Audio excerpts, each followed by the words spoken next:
20वां प्रश्न है सिद्ध कीजिए कि, और इसके अंदर 2 प्रश्न दिए हुए हैं। तो चलो देखते हैं पहला प्रश्न को। पहला प्रश्न है cos का 4 घात पाई अपान 8 दिया हुआ है और यहाँ पे प्लस दिया है, फिर cos का 4 घात 3 पाई अपान 8 दिया है, फिर प्लस cos का 4 घात 5 पाई अपान 8, फिर प्लस cos का 4 घात 7 पाई अपान 8 बराबर हमें सिद्ध करके क्या लाना है, 3 अपान 2 लाना है। ठीक है, तो चलो लेफ्ट हैंड साइड को लेकर चलेंगे और राइट हैंड साइड को क्या करेंगे, सिद्ध करेंगे। ठीक है, तो यहाँ पे मैं लिख लेता हूँ प्रश्न को एक बार और।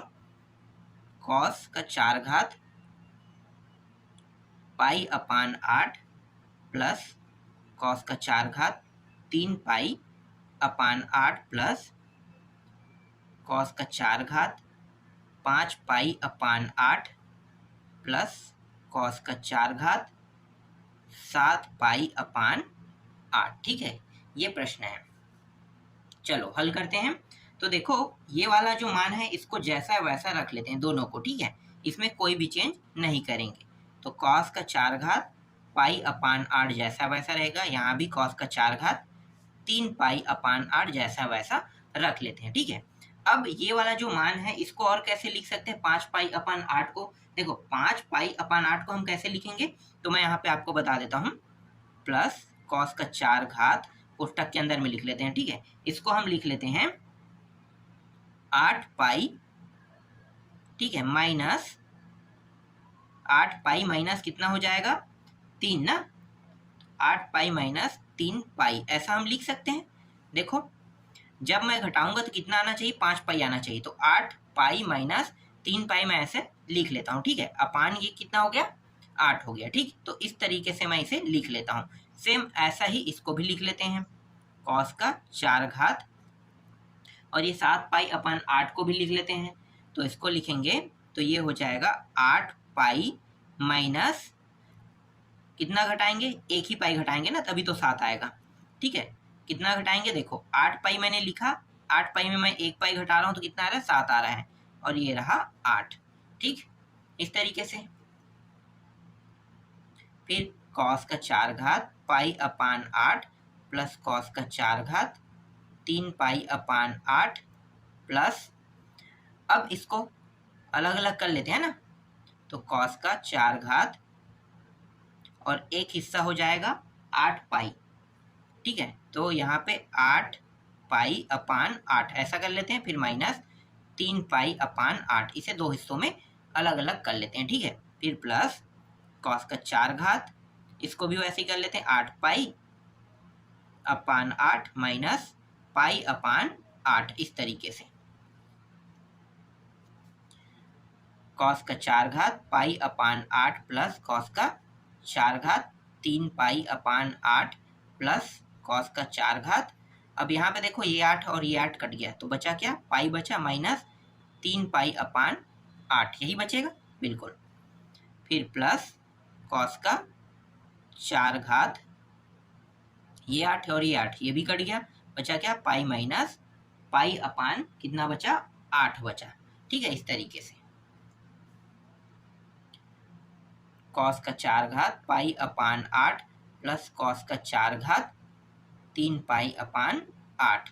ठीक है, अब यहाँ पे देखो cos का 4 घात है। ठीक है, तो cos का मान देखो, cos के बाद क्या है, पाई माइनस थीटा, समझो है ना, तो पाई माइनस थीटा में है, इसका मतलब क्या है, पाई मतलब 180 अंश, और 180 अंश से कम अगर कोई मान होता है ग्राफ में, आप लोग ग्राफ चार्ट जानते हो ना, भूल जाते हो, मुझे पता है, मैं आपको बता देता हूँ। चलो यहाँ पे बता देता हूँ, देखो इस हिस्से में समझते हैं, इस तरीके से ग्राफ चार्ट होता है। ठीक है, ये प्रथम चतुर्थांश है, ये द्वितीय चतुर्थांश है, ये वाला जो हिस्सा है ये तृतीय चतुर्थांश है, और ये चतुर्थ चतुर्थांश है। ठीक है, प्रथम चतुर्थांश में सभी मान क्या होंगे, प्लस में।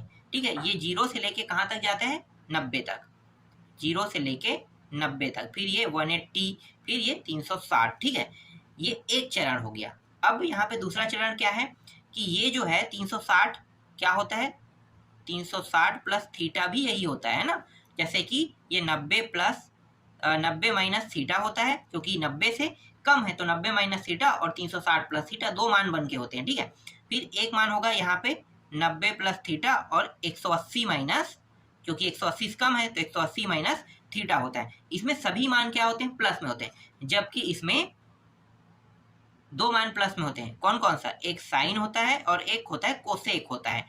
इनके ही मान बस किस में होते हैं, प्लस में आते हैं, बाकी सभी मान किस में आएगा, माइनस में। तो यहाँ पे देखो, यहाँ पे तो पाई दिया है, पाई मतलब क्या है, 180, ठीक है, और 180 माइनस थीटा मतलब 180 माइनस थीटा में साइन और कोसेक बस क्या होंगे, प्लस में। तो यहाँ पे ये जो मान है ये किस में प्राप्त होगा, माइनस में कि प्लस में प्राप्त होगा। देखो मेन चीज यही है कि ये माइनस में होगा कि प्लस में होगा, है ना। तो इसके जो मान है वो किस में होगा, माइनस में, है ना। लेकिन यहाँ पे ध्यान देने वाली बात क्या है कि यहाँ पे कॉस का 4 घात दिया है, कॉस का कितने घात दिया, 4 घात। तो घात अगर 4 हो तो मान किस में होगा, प्लस में, ठीक है। तो कॉस का 4 घात में लिखूंगा और ये इसके जो मान है वो कितना है, 3 पाई अपान 8, ये थीटा की जगह में थीटा का मान है और यहाँ पे 4 घात, और ये मान किस में हो गया, प्लस में। समझ में आया। अगर घात 1 होता तो ये मान यहाँ पे ये जो आगे में चिन्ह है वो माइनस होता, घात 2 होने पर प्लस हो जाता, घात 3 होने पर फिर माइनस, फिर घात 4 होने पर फिर प्लस, ठीक है। तो यहाँ पे घात 4 है इसलिए ये प्लस में आ रहा है। सेम ऐसा ही ये भी प्लस में प्राप्त हो, क्यों, क्योंकि घात 4 है और पीछे में क्या, थीटा की जगह में देखो पाई अपान 8 दिया है, तो लिखो पाई अपान 8। इस तरीके से आपको क्या करना है, लिख लेना है, ठीक है। अब जोड़ दो, देखो ये सेम है, यहाँ भी 4 घात है ना, ये सेम है और ये सेम है, और ये ऊपर की ये दोनों सेम है, ठीक है। तो दोनों को जोड़ देते हैं, तो जोड़ेंगे तो ये हो जाएगा 2 कॉस का 4 घात पाई अपान 8, फिर प्लस 2 कॉस का 4 घात 3 पाई अपान 8, ठीक है। दोनों में उभयनिष्ठ क्या निकलेगा, दोनों में उभयनिष्ठ 2 निकल जाएगा, तो अंदर में बचेगा कॉस का 4 घात पाई अपान 8 प्लस कॉस का 4 घात 3 पाई अपान 8, यही बस बचेगा, ठीक है। दो हमने क्या कर दिया, उभयनिष्ठ निकाल दिया, ठीक है। चलो अब मैं क्या करूंगा, देखो यहाँ पे मैंने 2 को बाहर निकाल दिया है ना, अब जो बचा राशि है वो ये है, ठीक है। इसको मैं और कैसे लिख सकता हूँ, अंदर के मान को, तो अंदर के मान को मैं लिख सकता हूँ, ये जो मान है इसको कॉस का 2 घात लिख सकता हूँ पाई अपान 8, और इसके ऊपर में इस तरीके से 2 लगा सकता हूँ, बिल्कुल, ठीक है। तो इस प्रकार से लिख लेंगे, फिर इसको भी वैसे ही करेंगे, कॉस का 2 घात 3 पाई अपान 8, और इसके भी ऊपर में मैं क्या कर दूंगा, वर्ग लगा दूंगा, इस प्रकार से, ठीक है। तो इसको हमने क्या कर लिया, इस तरीके से लिख दिया, ठीक है।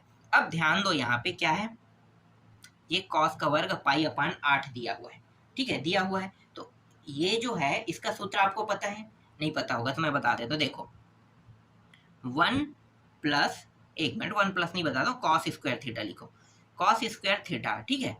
कॉस स्क्वायर थीटा के बराबर होता है 1 प्लस कॉस 2 थीटा अपान 2, ये होता है, ठीक है। कॉस स्क्वायर थीटा के जगह पे हम रख सकते हैं 1 प्लस कॉस 2 थीटा। तो ये जो मान है, ठीक है, ध्यान देना, ये क्या है, कॉस वर्ग थीटा के बराबर है, ये पूरा मान थीटा की जगह पे है, तो इस पूरे मान की जगह पे मैं ये मान रख सकता हूँ, बिल्कुल रख सकता हूँ, तो रख देते हैं, ठीक है।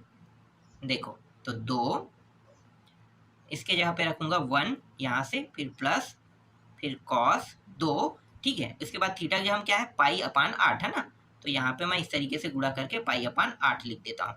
फिर नीचे में क्या है, देखो 2 है, 2 लगा दो, और फिर इन सभी का वर्ग देखो, ये रहा वर्ग, फिर प्लस, सेम वैसे ही करेंगे, 1 प्लस कॉस 2 थीटा की जगह हम इस बार है 3 पाई अपान 8, ठीक है। इसको छोटे कोष्ठक के अंदर में अंदर से और रख लो इस प्रकार से, और नीचे में 2 और इस पूरे का वर्ग, इस तरीके से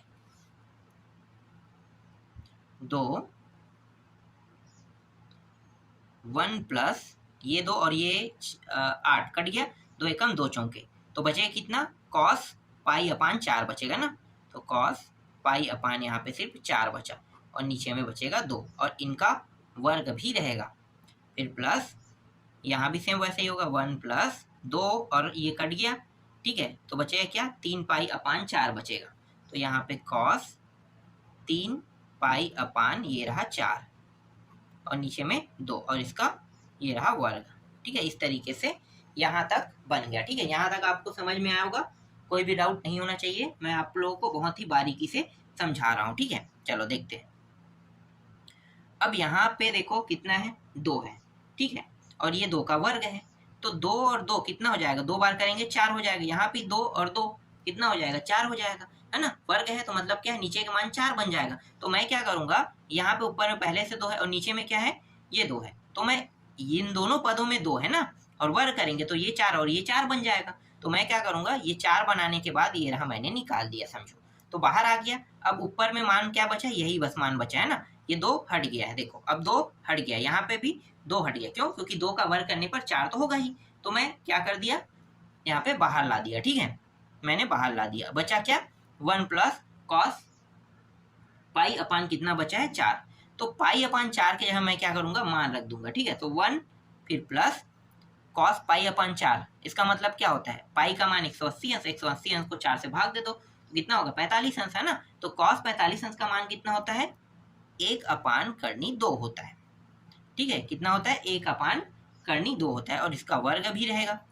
हमने सिर्फ नीचे वाले मान को वर्ग से बाहर लाया ना, ऊपर वाले जो मान है इसको तो हमने कुछ नहीं किया, तो इसके साथ क्या रहेगा, वर्ग रहेगा, फिर प्लस, फिर 1 प्लस, यहाँ पे 1 मिनट, यहाँ तो मैंने काट दिया था ना, तो यहाँ पे 4 बचेगा, ठीक है, 3 पाई उसके बाद 3 पाई अपान 4 दिया हुआ है, तो 3 पाई अपान 4 तो कितना होगा, देखो 3 45, 45 दूनी कितना हो गया, 90, और 9 और ये हो जाएगा, कितना हो जाएगा, 1 मिनट ना, 3 गुणित 45, तो ये हो गया 90, ये 15 5 हासिल 1 3 चौ 12 1 13, ठीक है, 135, तो ये हो रहा है 135 अंश हो रहा है। तो 1 प्लस कॉस 135 अंश, ठीक है, ये मैं अभी लिख लेता हूँ, ठीक है, इसको थोड़ा सा छोटा करेंगे, ये इस तरीके से, तो 2 एकम 2 दूनी, तो 1/2 बचेगा यहाँ पे। फिर ये जो मान है इसको हम कैसे लिख सकते हैं, चलो इसको बाद में तोड़ेंगे, पहले इसको पूरा हल कर लेते हैं। 1 प्लस 1 अपान करनी 2, और ये कोष्टक के अंदर ये रहा, ठीक है। फिर 1 प्लस ये जो कॉस में दिया है ना मान 135 को मैं कैसे लिख सकता हूँ, 90 प्लस लिख सकता हूँ, ठीक है, तो मैं लिख लेता हूँ 90 अंश प्लस 45 अंश, ऐसा लिख सकता हूँ, बिल्कुल लिख सकता हूँ। तो मैंने क्या किया कि 135 अंश को इस तरीके से 2 हिस्सों में तोड़ दिया, और फिर ये पूरे मान का क्या होगा, वर्ग, इसका बस नहीं, पूरे मान का ना इसके साथ वर्ग लगेगा, यहाँ पे महिला कोष्टक लगाओ इस तरीके से। फिर 1/2 है, फिर 1 प्लस 1 अपान करनी 2, और ये रहा इसका वर्ग, प्लस 1 प्लस, और ये होता है cos 90 plus theta. 90 plus theta का मतलब आपको पता चल गया है कि 90 प्लस थीटा में 2 मान बस किस में होते हैं, प्लस में होते हैं, साइन और कोसेक, बाकी सभी मान किस में होगा, माइनस में। तो ये हो जाएगा माइनस में, हो जाएगा माइनस साइन, और कितने अंश है, थीटा का मान पीछे वाला होता है, आगे नहीं ना, 45, तो ये 45 अंश हो जाएगा इस तरीके से, ठीक है। और ये रहा इसका वर्ग, और ये इस प्रकार से, ठीक है, ये आपको समझ में आया, ठीक। अब चलो इसको थोड़ा सा अब हल कर लेते हैं। 1/2, फिर 1 प्लस 1 अपान करनी 2, इसका वर्ग, फिर प्लस, फिर 1, प्लस माइनस माइनस होगा, और साइन 45 अंश का मान होता है 1 अपान करनी 2 होता है, ठीक है। अब इसका भी वर्ग कर देते हैं, देखो इस तरीके से मान प्राप्त हो गया दोनों का, ठीक है, दोनों मान प्राप्त हो गया हमें। चलो अब करने वाले क्या है, एक सेकेंड ना, ये वाला जो प्रश्न है ना, इसका सॉल्यूशन थोड़ा सा लंबा जा रहा है ना, क्योंकि मैं इसे जितना हो सके उतना समझाने की कोशिश कर रहा हूँ, आपको इसी तरीके से बनाना है। देखो अब कर क्या सकते हैं, इसको हम, ये जो अंदर में मान है ना, ये जो अंदर में मान दिया है ये पूरे के साथ है, ये इस तरह से महिला कोष्टक ही रख दो, अगर ऐसे करेंगे तो, ठीक है। तो अब क्या करेंगे, ये पूरा वर्ग में है, ये भी वर्ग में, तो हम क्या करेंगे, सर्वसमीका लगा देते हैं ना, तो ये हो जाएगा 1 प्लस, फिर इसका वर्ग करेंगे तो 1/2 प्राप्त होगा, फिर माइनस, ठीक है, फिर माइनस, एक सेकंड, माइनस क्यों है, प्लस है यहाँ पे, प्लस, और ये रहा करनी 2, ये हमें प्राप्त होगा, ठीक है, किससे, इस वाले मान से, और ये आगे में 1/2 लगा हुआ है, ठीक है। फिर प्लस, यहाँ पे क्या है, प्लस है, फिर 1 का वर्ग, फिर प्लस, फिर 1/2, और फिर ये हो जाएगा माइनस करनी 2, ये प्राप्त होगा, ठीक है, इस तरीके से, ठीक। देखो ये प्लस और माइनस वाला कट गया, एक और एक जुड़ गया, कितना होगा, तो आगे में 1/2 है, इन दोनों को जोड़ेंगे तो 2 हो जाएगा, 2 प्लस फिर ये दोनों भी जुड़ जाएगा, ठीक है, तो 2/2 हो जाएगा, ठीक है। इस प्रकार से ये दोनों कट के 1 प्राप्त होगा, तो ये हो गया 1/2, 2 प्लस 1, इस तरीके से 2 और 1 कितना होगा, 3, 3 के साथ गुणा कर दो, 3 गुणित 1/2, तो कितना होगा 3/2, और यही हमें क्या करके लाना था, सिद्ध करके लाना था। देखो इस प्रकार से ये प्रश्न सिद्ध हुआ। हल थोड़ा सा लंबा था, लेकिन आशा करता हूँ कि आप लोगों को ये समझ में आया होगा, है ना। चलो आगे देखते हैं। इसके बाद दूसरा प्रश्न, इसके जो दूसरे प्रश्न है ना उसको देखते हैं। तो साइन पाई दिया हुआ है 18 दिया हुआ है, और साइन 5 पाई ये दिया है 18, यहाँ पे फिर साइन दिया है 7 पाई/18, और इसके बराबर 1/8 सिद्ध करके क्या करना है, लाना है, ठीक है। देखो अब मैं कहने वाला क्या हूँ, ये सभी मानों को मैं ना कॉस में चेंज करूंगा, ठीक है। तो कॉस में जब मैं इसे चेंज करूंगा तो मैं इसे कैसे लिख सकता हूँ, देखो कॉस पाई/2, क्योंकि कॉस में ये मान जब भी चेंज होगा तो जो आगे वाला मान है 90 अंश या 270 अंश होगा, तभी ये हो सकता है। तो आगे वाला मान मैं यहाँ पे क्या कर रहा हूँ, या तो मैं 90 अंश लिखूंगा, पाई/2 का मतलब कितना होता है, 90 अंश ही होता है ना, तो 90 अंश हो गया आगे में, या फिर मैं 270 लिखूंगा, 3 पाई/4 लिखूंगा, ठीक है। तो यहाँ पे मैं पाई/2 लिख लेता हूँ, ठीक है। इसके बाद यहाँ पे माइनस करूंगा, ये रहा 18, ठीक है। इस तरीके से इसको भी कॉस में चेंज करेंगे, तो पाई/2 माइनस 5 पाई ये रहा 18, ठीक। इसके बाद एक और है कॉस, कॉस में है ये है पाई/2 माइनस 7 पाई/18, ठीक है, इस तरीके से। चलो अब हल करते हैं। तो कॉस 18 एकम 18 और 2 एकम 2, तो 2 पाई 18 पाई, ठीक है, और ये 18 दूनी 36, इस तरीके से। इसी तरीके से कॉस ये हो गया 18 पाई माइनस 5 दूनी 10 पाई/, ये हो गया 36, ये भी। फिर कॉस 18 पाई माइनस 7 दूनी 14 पाई/36, ये इस तरीके से। कॉस घटा दो तो कितना होगा, घटाएंगे तो 16 होगा, है ना, तो 16 पाई/36। फिर कॉस इसको घटाएंगे, 1 मिनट, यहाँ पे मैंने कुछ गलती कर दिया क्या, 10 है ना, 5 दूनी 10 तो ये हो जाएगा 8 पाई/36। फिर इसको भी लिख लेते हैं, कॉस 18 में 14 घटाओगे कितना बचेगा, 4 बचेगा, तो 4 पाई/36। तो ये कॉस 4 के पहाड़ा में कितने बार जाएगा, 4 चौक 16, 4 पाई, और 4 के पहाड़ा में कितने बार जाएगा, 9 बार, 4 निया 36, ठीक है। कॉस फिर 4 के पहाड़ा में 2 बार, और 4 के पहाड़ा में नीचे वाला 9 बार, कॉस ये भी 4 के पहाड़ा में 1 बार मतलब पाई, और ये 9 बार। तो देखो ये मान मुझे प्राप्त होगा, ठीक है। तो मैंने ये मान प्राप्त कर लिया, ठीक, समझ में आ गया। चलो अब ये जो मान है ना, देखो ये जो 4 पाई, ठीक है, दिया है 4 पाई/9, 2 पाई/9 और पाई/9, ये जो दिया है, यहाँ पे जो पाई/9 है इसको मैं a मान लेता हूँ, ठीक है। क्या मान लेता हूँ, a।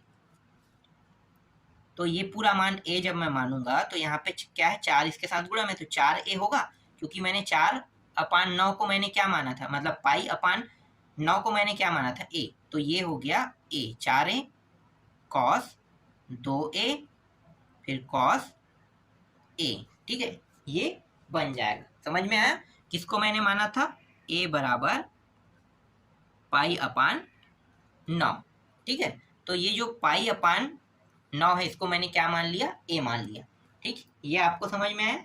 चलो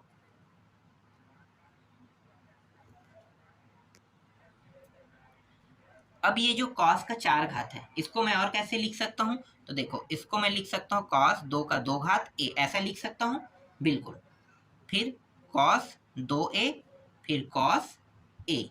ठीक है, अब यहाँ पे मैं एक सूत्र उपयोग करूंगा। जब इस तरीके के मान दिए कॉस, कॉस के बाद 2 गुना, ठीक है, इसका 2 गुना ये होता है। देखो एक ये है, 1 का 2 हो गया, फिर 2 का 4 हो गया, फिर अगला क्या होगा, 4 का 6 होगा, है ना, बढ़ते जाएगा तो इसी तरह से बढ़ते जाएगा। तो इसके लिए एक सूत्र होता है, और किसका सूत्र होता है, साइन वाले फॉर्म में। देखो इसका जो सूत्र होता है वो मैं बता देता हूं, साइन 2 का घात 3, क्योंकि 1 2 3 कितने पद है, 3, तो 2 का घात 3 अपान a। ठीक है, यहाँ भी 2 का घात 3 लेंगे, इसके बाद यहाँ पे मैं लिखूंगा साइन a।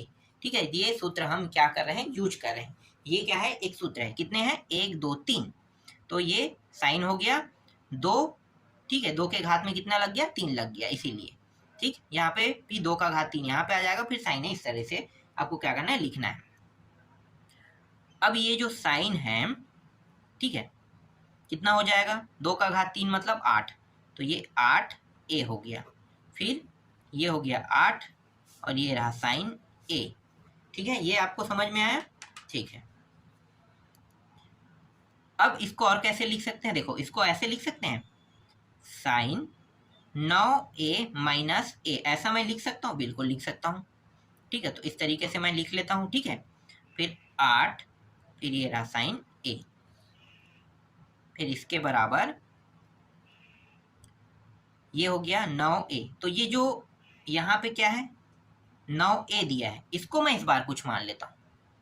ठीक है, 9a को क्या मान लेता हूँ, देखो 9a को मानने की जरूरत नहीं, ऐसे ही मैंने यहाँ पे देखो, यहाँ पे क्या a है ना, a को हमने क्या माना था, पाई अपान 9 माना था। तो ये जो 9 है नीचे में अगर यहाँ पे आ जाएगा तो ये 9a हो जाएगा, बराबर क्या हो जाएगा, पाई होगा ना। तो 9a बराबर क्या हो जाएगा, पाई। तो मैं क्या रखूंगा यहाँ पे, 9a की जगह पे पाई रख सकता हूँ, बिल्कुल। तो मैं यहाँ पे रख लेता हूँ पाई माइनस a, और ये रहा 8 साइन a। ठीक है, अब यहाँ पे देखो pi minus theta, pi minus theta मतलब द्वितीय चतुर्थांश में है, द्वितीय चतुर्थांश में साइन जो है वो प्लस के प्लस में रहता है, और 180 अंश के मान है, देखो ये 180 अंश है, 180 और 360 में जो साइन है वो चेंज नहीं होगा, तो साइन के किस में रहेगा, साइन का साइन में, तो ये हो जाएगा साइन के साइन में रहेगा, और पीछे का मान क्या है, थीटा, यही है ना, ए जो है थीटा के जगह पे, तो ए आ जाएगा यहाँ पे, और यहाँ पे 8, और ये रहा साइन ए। ये और ये कट गया, बचेगा क्या, 1/8 बचेगा। और यही हमें क्या करके लाना था, इस प्रश्न में सिद्ध करके लाना था। तो इस प्रश्न का उत्तर देख लो भाई, 1/8 आया ना, 1/8। तो इस तरीके से 23वां प्रश्न भी कंप्लीट हो गया। ठीक है, और कुछ प्रश्न बचे हैं, उसको मैं आपको नेक्स्ट वीडियो में बताऊंगा। वीडियो बहुत लंबा हो रहा था, इसलिए यहीं पे इसे स्टॉप करते हैं।